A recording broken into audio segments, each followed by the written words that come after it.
balikkan. Ini yang kita nggak mau lagi. Insya Allah innama tuwaffawna ujurahum yaumal qiyamah. Insya Allah kebaikan yang kita lakukan itu pasti dibalas oleh Allah. Tapi mungkin dengan orang yang tak sama. Contohnya apa? Rahma sering memberikan, Ukhti Rahma sering memberikan kepada Ukhti Rina. Ukhti Rina tidak membalas. Tiba-tiba Bu Sri datang. Memberikan makanan kepada Rahma. Ukhti Rahma. Insya Allah itu merupakan jaza dari kebaikan yang beliau lakukan kepada Rina. Tapi gimana?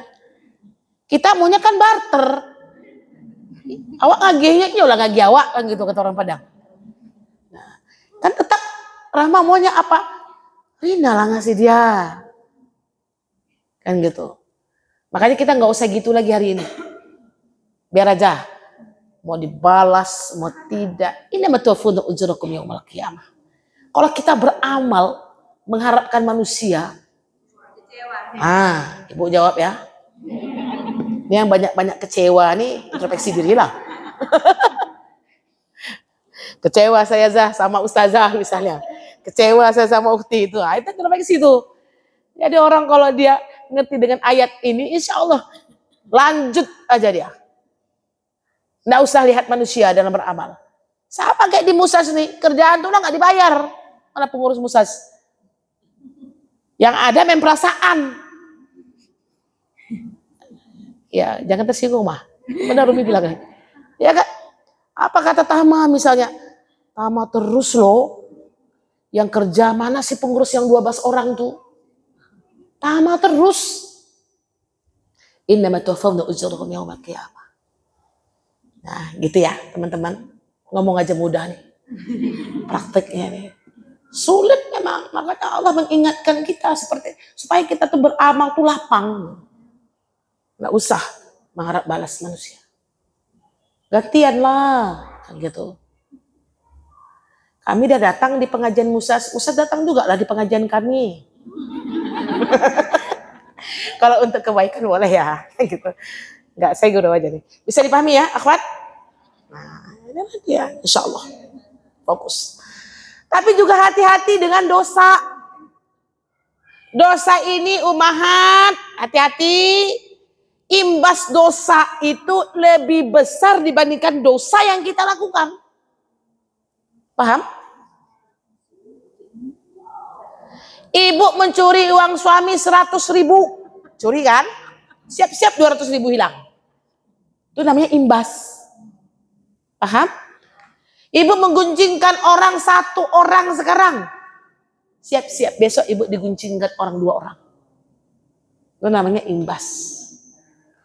Makanya kita selalu detik-detik amal kita itu lihat flashback ke belakang. Kok gini ya? Makanya yang sering kita kaji.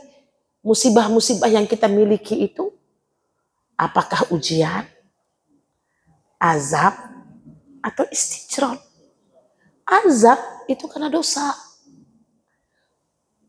Ujian itu diuji keistiqomahan iman. Nah, jadi makanya akhwat, ngakunya ujian terus. Padahal banyak azab.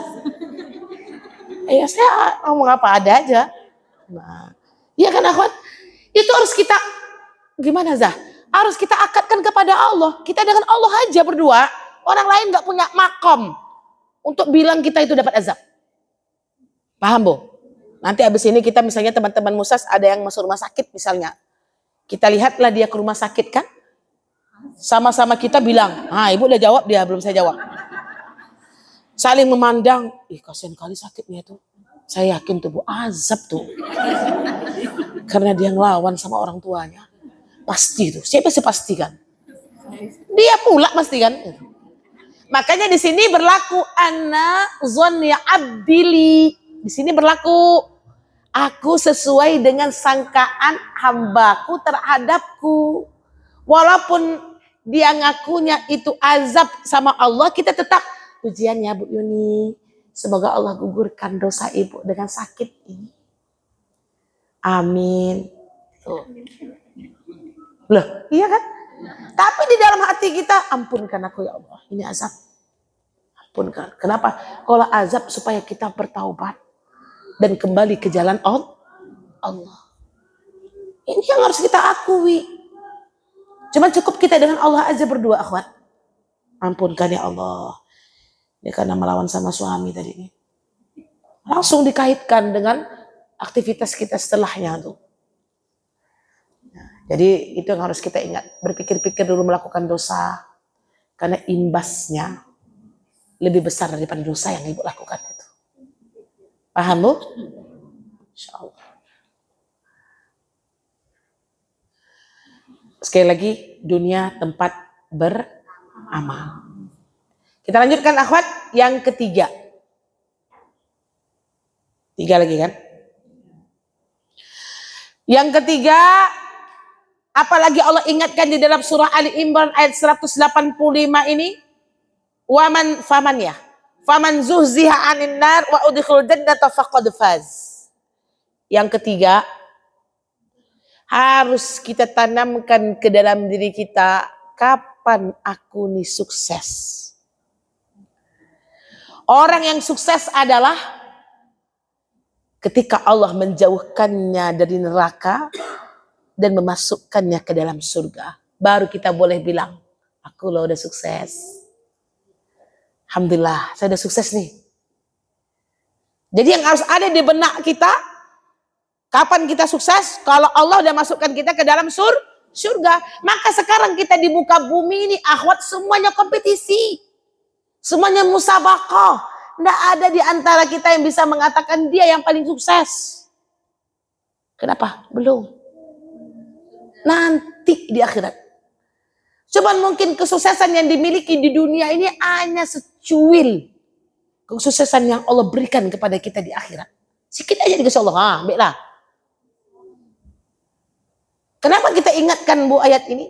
Supaya kita tidak sombong dengan sedikit kelebihan yang Allah kasih kepada kita.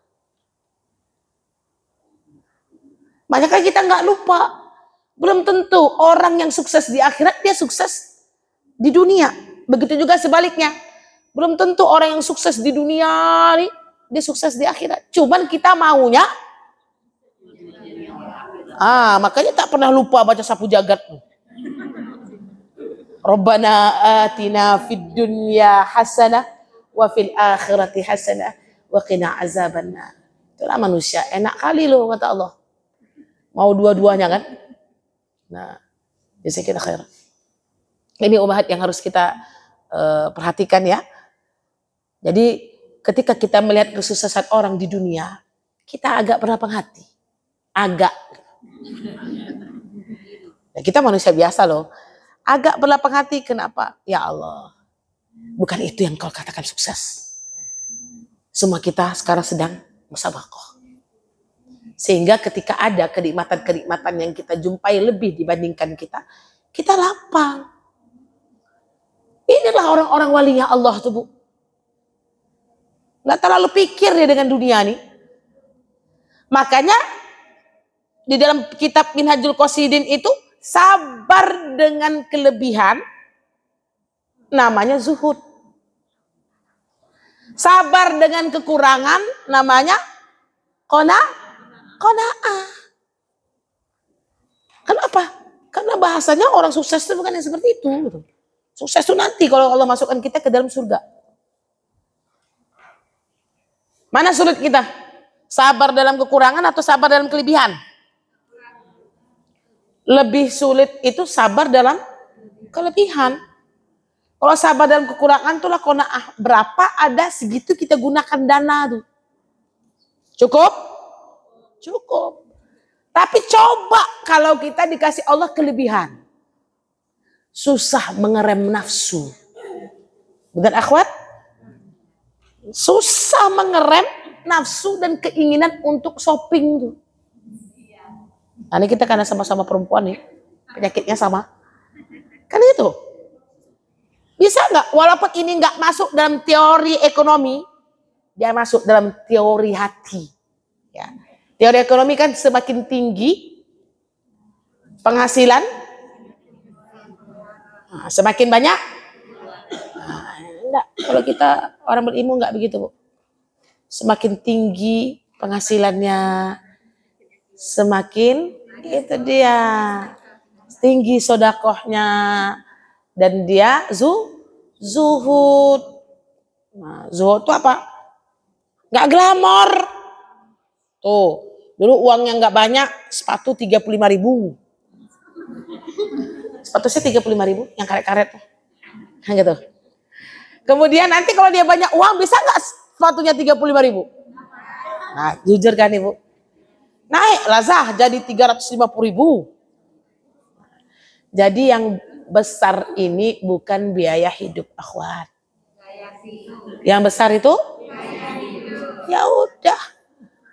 Kalau kita hidup mau tren, hidup mau barang-barang branded, mati lawa.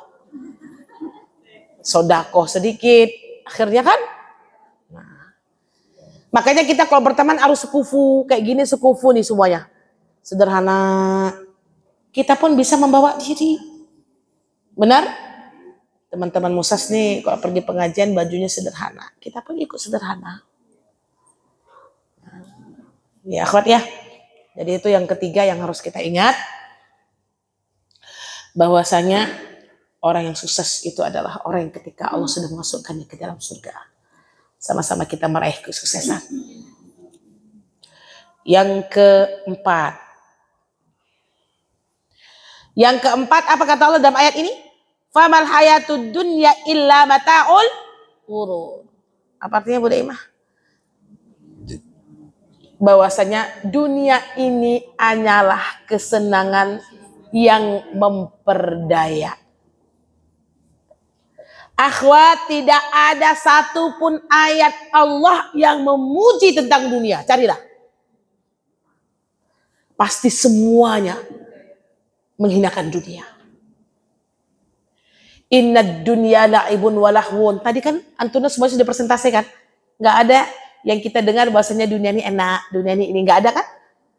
Innad dunya la'ibun walahwun. Dunia ini adalah senda gurau dan permainan. Udah disebut tadi. Senda gurau enggak serius loh. Permainan ada kalah ada menang. Apalagi dunia ini adalah panggung sandiwara. Ada nyanyiannya kan Bu? Sandiwara yo. Cuman heran dengan diri kita sendiri. Allah sudah mengingatkan kita dunia ini enggak ada yang serius. Tapi kita cinta dengan dunia ini. Sangat cinta. Sehingga kita dibutakan karena dunia. Contoh, kita masalah dengan hablum minan nas pasti karena dunia. Betul? Sama siapa kita kelahi? Sama suami, pasti karena dunia. Sama tetangga kita, pasti karena dunia. Sama besti-besti kita, pasti dunia. Saya baru kemarin Bu, langsung keluar dari pengajian. Kenapa? Gak enak lagi dosa. Udah gak enak majelis tuh. Itu pasti karena dunia, saya bilang. Tak pernah kita bertengkar dengan manusia ini karena akhirat. Maka dunia ini tak usah terlalu kita cintai. Ya udah. Kalau sakit hati kita dengan orang, maafkan orang, selesai. Ngomong aja mudah nih. Ya dengan kita ingatkan tadi kan gitu akhwat. Apalah dunia nih, sampai kapan lah. Harga diri saya diinjak-injak, usaha dunia nih main-main yo. Ada kalah ada ini tahun politik ini. Ada kalah ada menang. Gak usah kita berkelahi gara-gara politik. Suami istri berkelahi gara-gara politik. Ya sudah, boleh. Cuman jangan sampai kita dengan dunia ini seperti ini Bu. Allah hinakan dunia, tapi kita cinta dengan dunia. Ayo sama-sama. Saya nggak mau kalau ada ibu yang bilang 50-50 lah salah. 50-50 tahu? Masih muda kami. 50 dunia, 50 akhirat. Tapi kita sudah orang berilmu. Minimal 40-60 lah ya. Sikit-sikit dunianya udah kita tinggalkan. Perbanyak akhirat jadi 60. Tapi yang bahayanya Bu, semakin tua semakin menjadi dunianya. Ini umat ya. Dunia ini tidak ada yang istimewa. Dunia ini fana. Dunia ini hina. Ayo sama-sama kita hinakan dunia ini. Supaya kita fokus untuk mempersiapkan amal kita menuju akhirat. Jangan sampai gara-gara dunia yang hina ini membuat kita sengsara selamanya. Sama berjuang. Ini mungkin yang bisa saya sampaikan. Al-haqqu min rabbik wa takuna minal mumtarin. Assalamualaikum warahmatullahi wabarakatuh.